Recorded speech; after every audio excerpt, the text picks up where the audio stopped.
We'll get stuck into the new EFL season for you very shortly, but we're going to start this afternoon with transfer news. So much going on, but there is one player dominating the agenda at the moment. It's Alexander Isak, of course.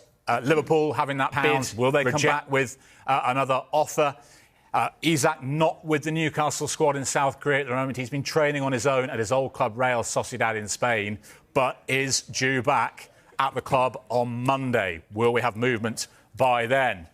Let's see what the guests make of this. Lots of stories to come to, but I want to focus on Isak for now, Clinton. I mean, Liverpool have already spent the best part of £300 million this summer. If they get Isak as well, Sky Bet, by the way, have him odds on to move before the deadline. Does he guarantee them another league title? I thought before they got Isak, they were guaranteed another league title. I think the signings they've done have been very, very, very good. I think we saw the job Arne Slot done last season. It was a fantastic job. But I think getting Isak, that tips them.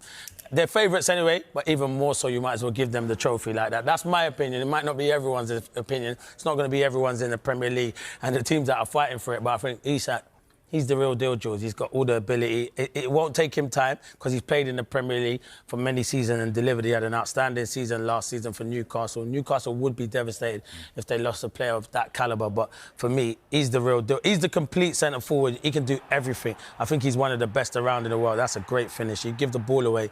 He scores all kinds of different goals. His movement's good. This is a header that comes to him at the back post. Really good finish. And I like him. I think Liverpool would be outstanding. It'll improve Liverpool. And he's an outstanding player, but Newcastle will miss him if the deal goes ahead. 27 goals in all competitions last season, Joby, including, of course, at Wembley against Liverpool in the Carabao Cup final. Newcastle value him at 150 million. The first bid was 110. 150 million pounds. He's clearly very good. Is he worth that?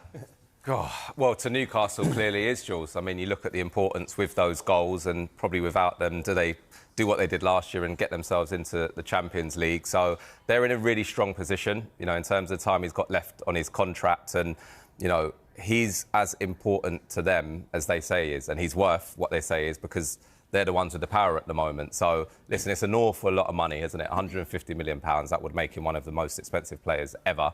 But like Clinton said, for me, if you look in world football, is there a more complete number 9? And I think the way that Liverpool play as well, you know, we saw with Diaz having to drop in at times last year and being that link player as well, he can go in behind. I don't think they're quite going to get to 150, but clearly that's their starting point, and they can be really, really bullish with that figure.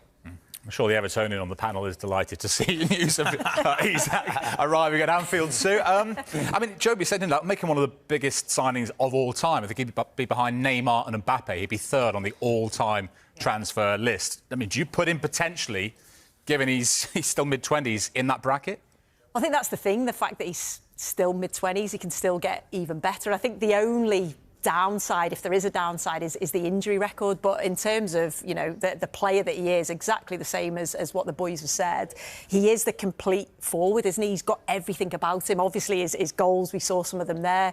His link play, the way that he can dribble past players, his vision, his awareness. He can be that presence, if you like. So he does have everything. So you can understand why Newcastle and Eddie Howe is desperate to keep hold of him. Because I feel a bit sorry for Newcastle, because there was such a feel-good factor, wasn't there, around the club last season in terms of they won the trophy, and you thought if they can keep hold of their key players, Isak being one of them, then they can build on that. What will their season look like? So the fact that they haven't probably got a lot of the players that they wanted to get, and then now they've obviously, you know, a potential of losing Isak, because ideally you think Eddie Howe would have wanted Isak and another striker because of Callum Wilson going. So I do feel for Newcastle fans, but yeah, if you're a Liverpool fan, you're just thinking, wow, I can't wait to watch my side next season if that happens. Yeah, I mean, clearly, you know, his head's been turned. The champions have come in for him, Jamie.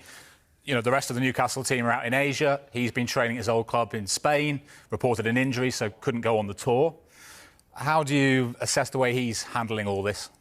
I think it's very hard, Jules, unless you're in his position. You know, I think it's very easy for the wider public and football fans to kind of criticise footballers. There's always the perception of there being an ideal way of leaving a football club, and it doesn't always pan out like that. And I think this is kind of a product of that. I think that he's probably not injured.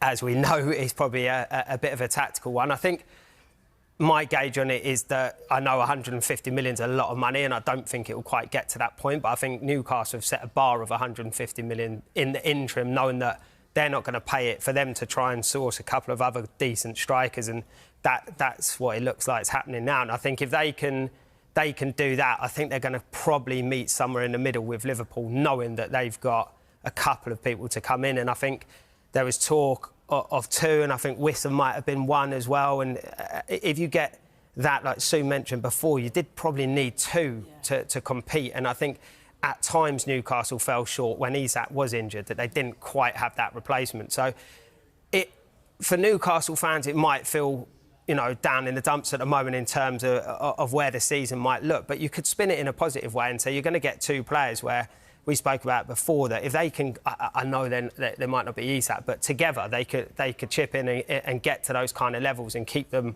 you know, fighting at the top end of the league. So it could end up for a positive in the end for Newcastle. Yeah, because it's so interesting, isn't it, the sort of mood around Newcastle, the positive end to last season, the trophy, the Champions League football again, and yet, you know, now they've struggled to bring players in the summer, it seems.